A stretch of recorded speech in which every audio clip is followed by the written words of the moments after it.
Well, joining me for this conversation is Mike Downey. He's a farm business consultant with Uncommon Farms and co-founder of Next Gen Ag Advocates. He's been in the business for about 25 years, consulting farmers, landowners, their advisors, and is also a little bit of a farm succession expert. So, Mike, we appreciate you having this conversation with us. Yeah, thank you very much. Appreciate being on. Of course. I mean, we typically do talk about markets in our interviews, but of course, we do like to take a little bit of a break and talk more about different operational sides of farming. And so, just for mainly this conversation, really wanted to focus on farm succession. I mean, like budgeting, people kind of think it's one of those least sexy things about when it comes to having a business, especially with farming. It's still one of those that is still important. So, can you really talk about the importance of that and just where people start, especially when it comes to working on that transition?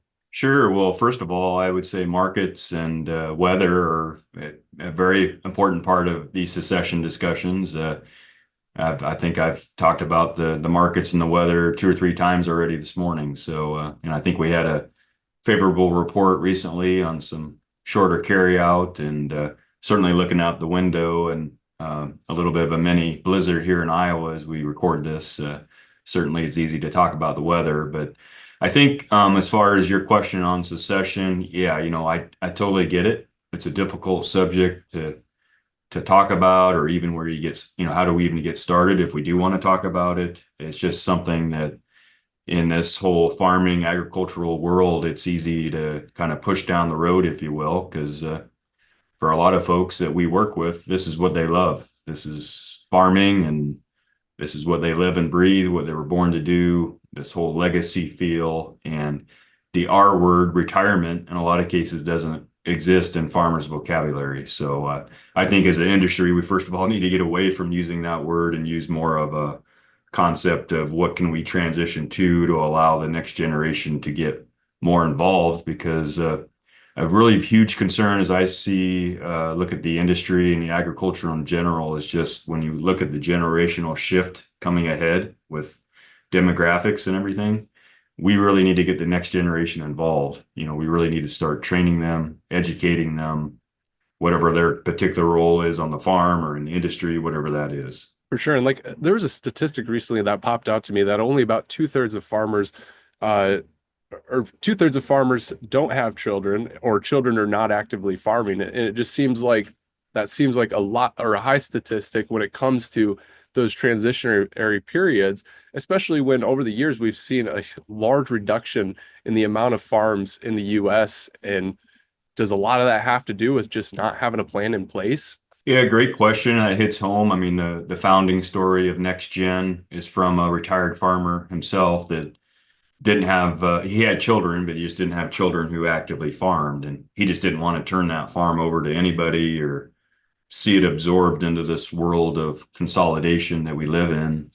And so he found a young couple in his neighborhood to transition to keep that farm, if you will, in the local neighborhood. And so when you think about secession, there'll be a lot of transition occur between non-family in the future too, when you look at those type of statistics. And but yeah, I think it's absolutely important to be aware of that, because every time a farm leaves our community, I think the chances of bringing that back, whether it's sold or whether it's rented or whatever the case may be, or it's inherited and then the heirs sell it, a number of different cases that you can see out there that probably hits home for everybody. But once that occurs, it's hard to get that farm back, in our local community to benefit local businesses, schools, or whatever the case may be.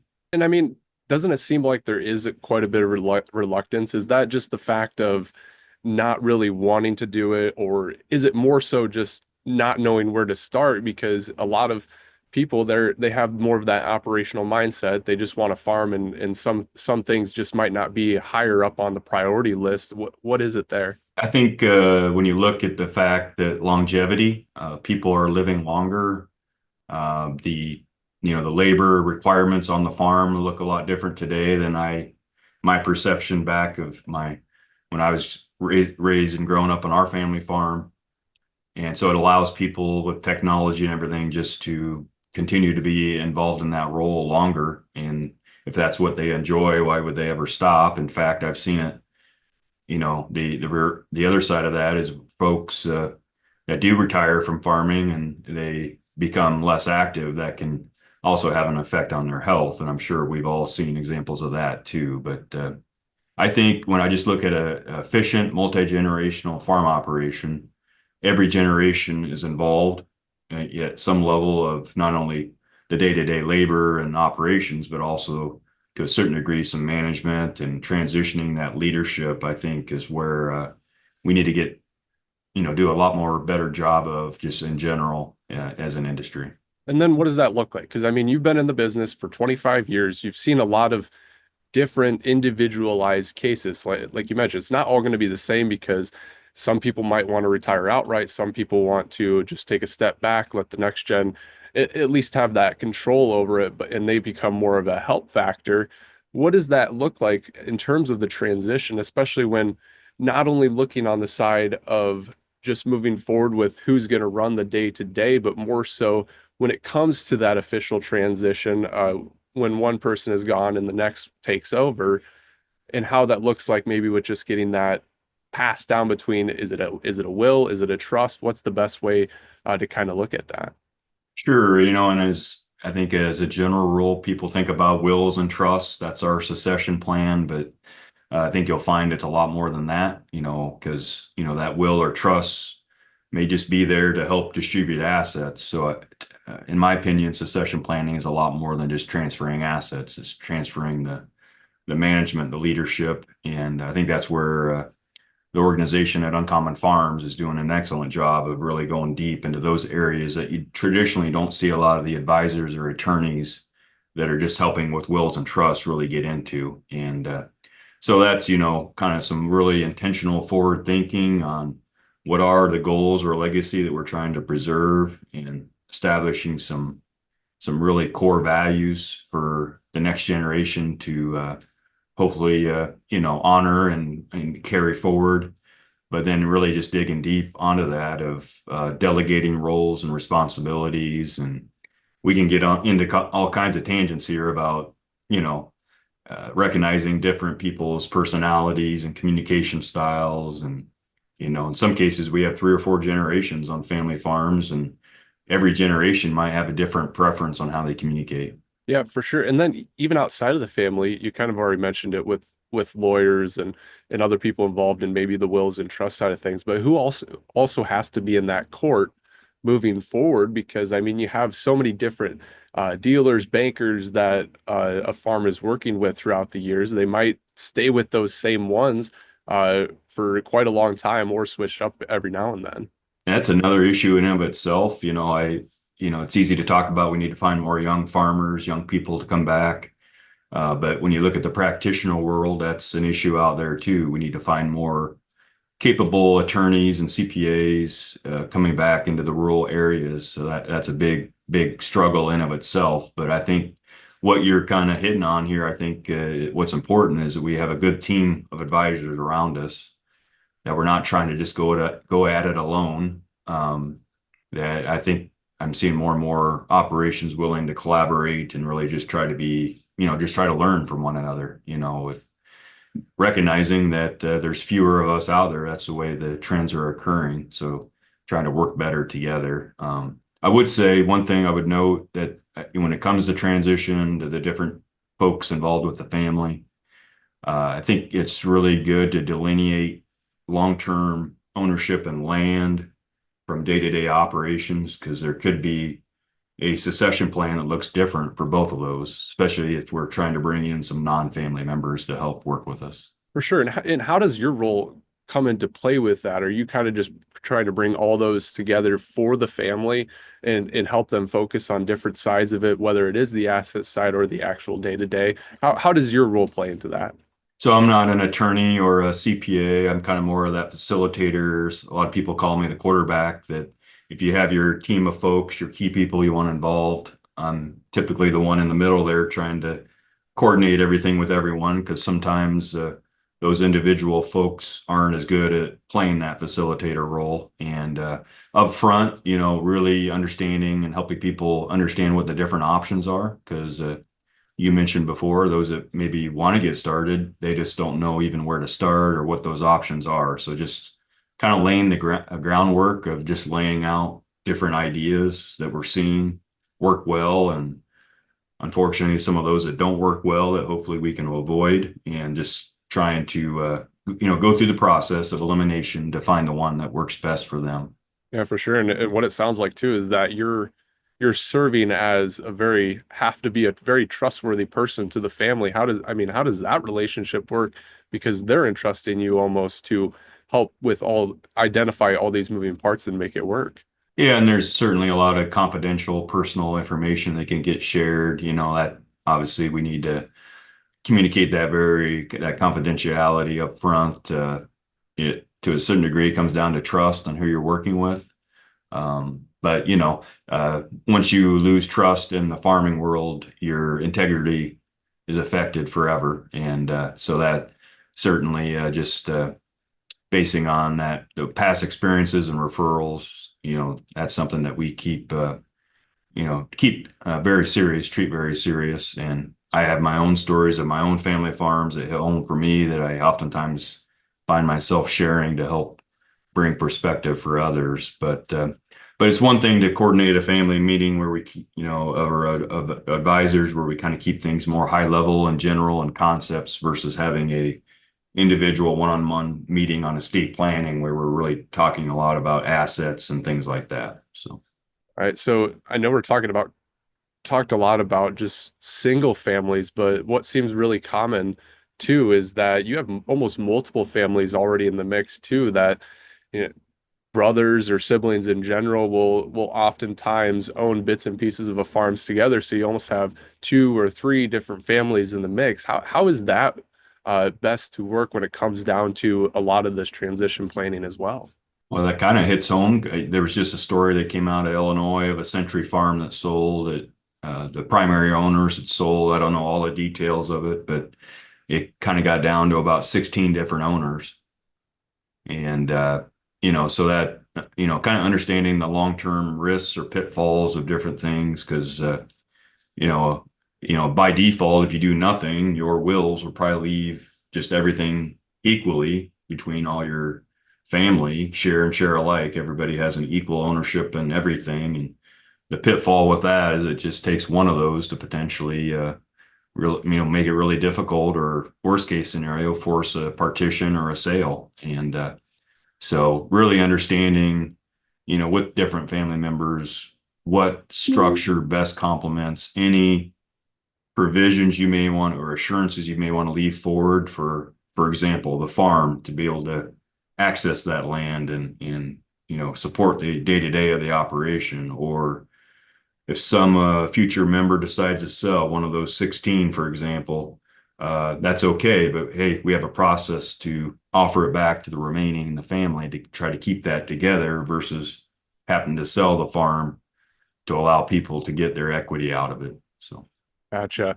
And a lot of this too just seems like it can have a little bit of a financial cost in terms of all the setting. You have so many meetings with so many different people involved in this process that could kind of seems to come at a cost, just not just on the money side, but also on the time spent put into it. But I talk about that. Is it really worth the cost? Because it seems like the detriment of it is more of an opportunity cost than it is an outright cost. Well, yeah, you kind of hit on the head there. Apologize for the poor analogy, but what's the cost of doing nothing? What could go wrong? It's hard to put a cost on that the family farm doesn't continue anymore because of something that we didn't expect occurred that caused it to be sold or whatever the case may be. And so yeah, it's, when you look at that also, when you compare to what just the generational wealth that has been created with higher land values and equipment values, and even on the estate planning side of things, if we have an estate that has to go through a bunch of administration and things, just what are we going to lose in wealth just from when things transfer, keeping that in mind as well. But really getting a good handle. We live in an industry, I feel, that everything is based on fair market value and what things are bringing at auction, and that's how everybody compares everything. But in my world of family farms and family planning, it's not always establishing value based on the going rate. It's finding what a fair family value is for that situation that I spend a lot of my time on to really put pen to paper. Let's play that out. If somebody does decide to exit, what's that look like? What kind of financial position does that put in the operation or those that are trying to buy out family assets that have probably already been paid for, multiple times already as farms come down each generation.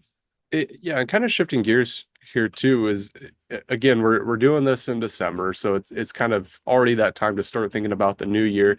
When it comes to transitions or just in general, I mean, is there any tax implications too to be aware of with 2025 here coming soon? Seems like there's always changes each year. Every time you get someone thinks something is not working right or something's not or just wanting to change in general. What should people have in mind? Sure, the what folks have probably been reading and hearing about is the 2025 tax sunset.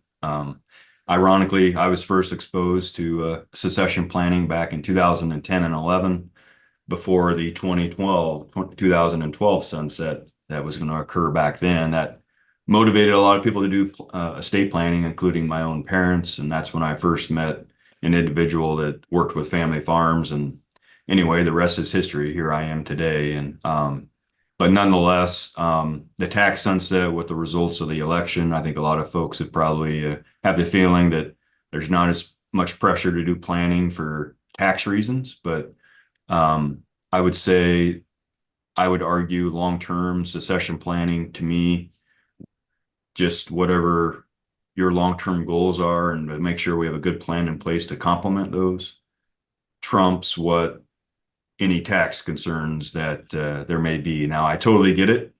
I do a little farming myself, and I have that in my blood too, of just the nature of not wanting to pay any taxes. So that if that's a motivator, that's great to have the conversation. Some states, by the way, still have an estate tax, like Illinois, that does provide, that is definitely still a concern.